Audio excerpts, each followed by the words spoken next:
مرحبا أصدقائي، شلونكم؟ شخباركم؟ إن شاء الله تكونوا كلكم بخير وصحة وسلامة. يا هلا ويا مية هلا بيكم، مشتاقة لكم كلش هواي.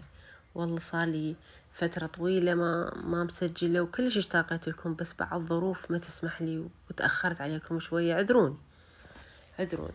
وطبعا مثل كالعادة أرحب بالمشتركين الجدد وأشكرهم على اشتراكاتهم وعلى تعليقاتهم الحلوة اللي أسعدتني. والله أنا يعني من زمان أريد أنشر وأريد أنزل الفيديو، بس ظروفي وكنت مريضة وصوتي رايح، وعندي ظروف هسه إن شاء الله أسولف لكم إياها. وراح تتابعوني إن شاء الله وبعد ما راح أتأخر عليكم. طبعا هاي هنا لزمنا تنظيف البيت كالعادة، غسل هدوم، كنس، مسح، ترتيب، غسل المواعين. هاي احنا شغلنا كل يومية، بس مرات يصير شوي الشغل عميق. فهاي هنا نظفت الغرفة مالت الأولاد والممرات، كنس ومسح. صارت وياي ظروف هاي الفترة. بالبداية تمرضت، فلاونزا كلش قوية وبلاعيم وصوتي ما قدرت أبدا، يعني هذا الفيديو أنا كنت بصورته بس كانت بلاعيم ما أقدر أحكي، ما أقدر أطلع صوتي. بعدين اشتغلنا بشغلة الإقايم، طلعنا الإقامات من جديد. انتهت الإقامة مالتنا وطلعنا إقامات جدد، انطونا إقامات سنة. لكن الأولاد بعدهم ما كامل، يعني بعدهم قاصرين، انطوهم 6 أشهر، لأن الجواز مالتهم يعني ما بي فترة طويلة، بأقل من سنة، فانطوهم 6 أشهر. فقريب 4 أشهر، يعني بعد لهم شهرين رحت للسفارة على مود أجدد الجوازات. تتأخر، يعني قالوا لي تتأخر الجوازات بالسفارة، نصحوني إنه أسافر للعراق ونجدد جوازاتهم بالعراق. فرحنا للعراق ونجدد الجوازات مالتهم. صارت عندي ظروف بعد أقوى، يعني ظروف خاصة، ما قدرت أن أرجع الأولاد لوجدة إقاماتهم. فإقاماتهم تنتهي بشهر 12 والمدارس تبدي شهر 10 أو بداية يعني شهر 10، فلازم يداومون بالمدارس. إذا داموا بالمدارس بعد ما يقدرون يرجعون يسوون الإقامة مالتهم التركية. فعندي خيارين، يا يرجعون، يا نرجع للعراق ويكملون مدارس عراقية، يا نرجع لتركيا ونكمل مدارس تركية وإقامة تركية. بس احنا فضلنا انه نرجع للعراق افضل، لان الإقامة صارت بتركيا صعبة والشروط صعبة، واحتمال يعني نشعر بعدم الأمان، يعني احتمال بأي لحظة يقولون رجعوا، يعني احتمال بأي لحظة يطلعون لنا قرار جديد احنا يعني أو يلغون إقاماتنا. فهنا راح نترك سالفتنا هسه، نجي على الغداء. ما دام اكو تنظيف وشغل بالبيت، فنحب ان يعني المرقة تكون سريعة. هي مرقة الفاصوليا، مرقة فاصوليا بالطريقة السريعة. حمست البصل ويا الدهن، شوية ثوم وشوية شحم، وخليت اللحم قصصته صغار مو كبار بدون سليق. رأسا حمسته ويا البصل والثوم والشحم. خليت شوية فلفل أخضر، شوية فلفل أخضر وشوية من الفاصوليا المسلوقة، على مود ينطيها ثخن. شوية أحمسها مو هواية، بس ينطي للمرقة ثخن وطعم. بعدين أخلي المعجون وهم أحمسها شوية ويا الدهن. هنا خليت لها مي شوي على مود المعجون الذوب.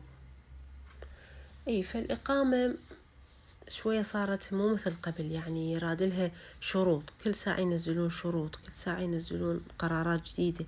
فحسينا انه ماكو امان بعد هنا، يعني فأحسن نرجع للعراق احسن لنا.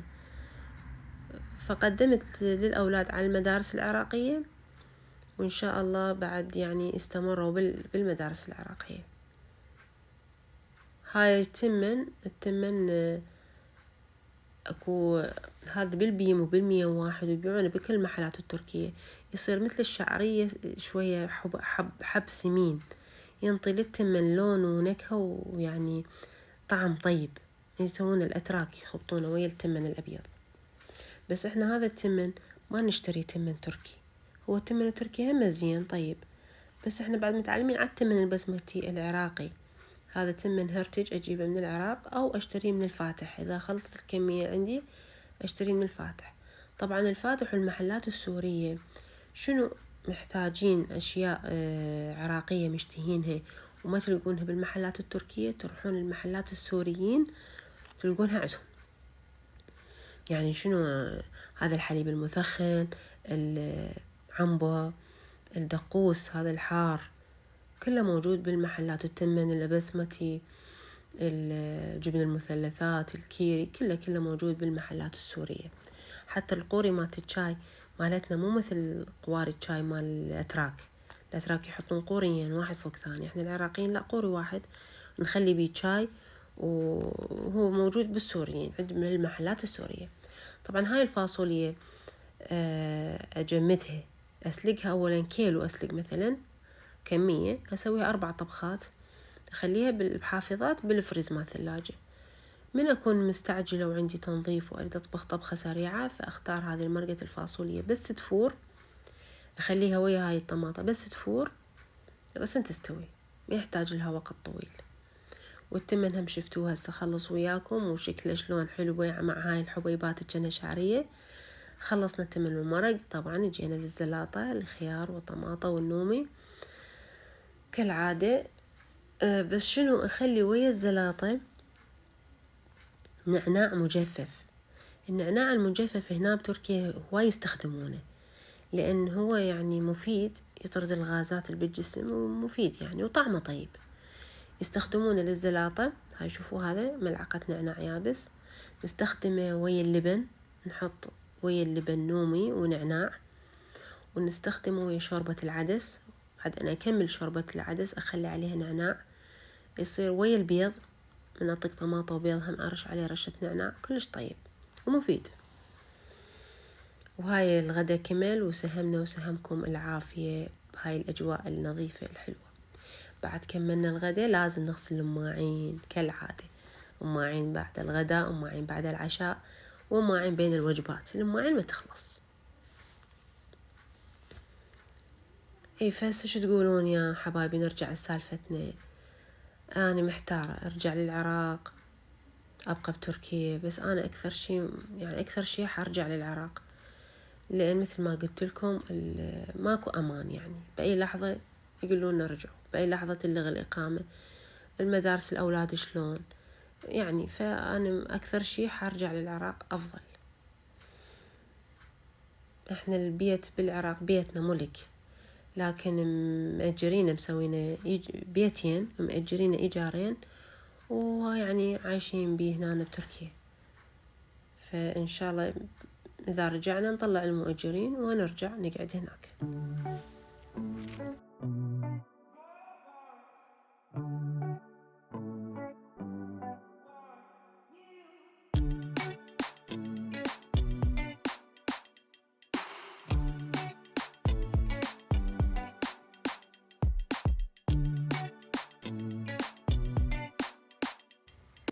اي حبايبي هسه انتم نسيتوني.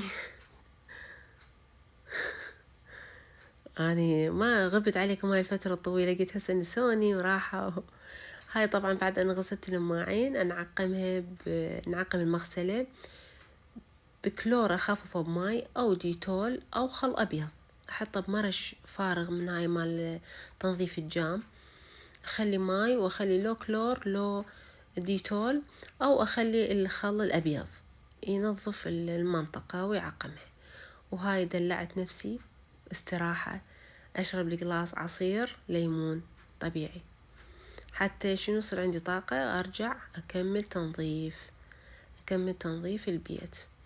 هاي بديت بالجامات تلميع. ليش؟ لأن الأجواء هنا ممطرة، دائما ممطرة، فنظفها ترجع ثاني يوم تمطر شوي أو هواي، المهم الشبابيك كلها تصير بها نقاط مال المطر، فلازم تتنظف أو أتربة. بس بهذا ملمع الجام ما نحس بصعوبة، بسرعة ينظف، ماكو شي، ماكو مشكلة.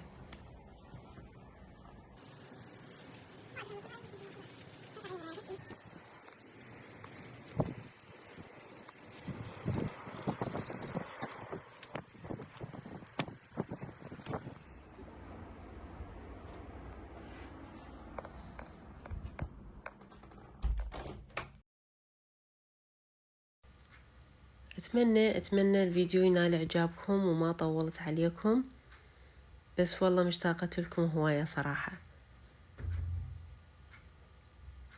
أحب أقرأ تعليقاتكم وتذكروني بتعليق حلو، بلايك حلو من إيديكم قبل لا ينتهي الفيديو. تنسون تخلون اللايك، رجاء خلوا اللايك هسه شوية صعد الفيديو ويرفع. هاي كمية التنظيفات هنا. ورا هاي التنظيفات حنزل أشتري المسواق البيت، الاحتياجات اليومية. اكو يعني احتياجات يومية، شنو محتاجة؟ احتاج مسواق اسبوعي، مسواق شهري. طبعا المسواق الاسبوعي يم المخضر نتسوق اسبوعيا، يا اما يوم الاربعاء او يوم الاحد، احنا عندنا بازار يعني يفتحن. هذا المسواق اسبوعي مال المخضر.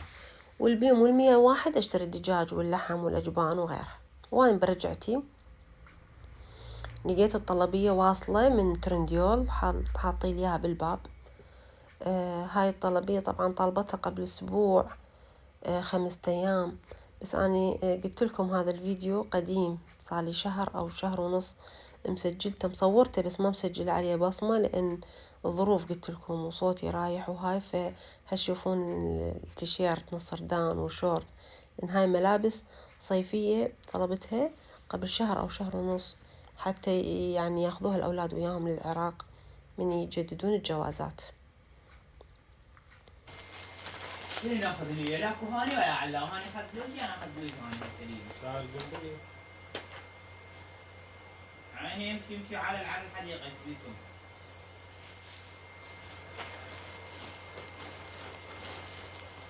جدا يجي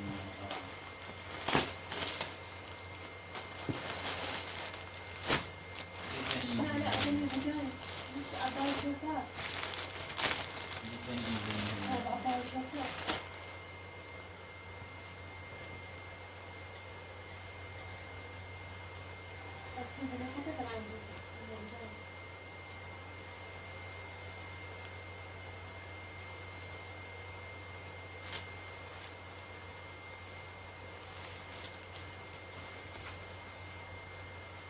حلوات.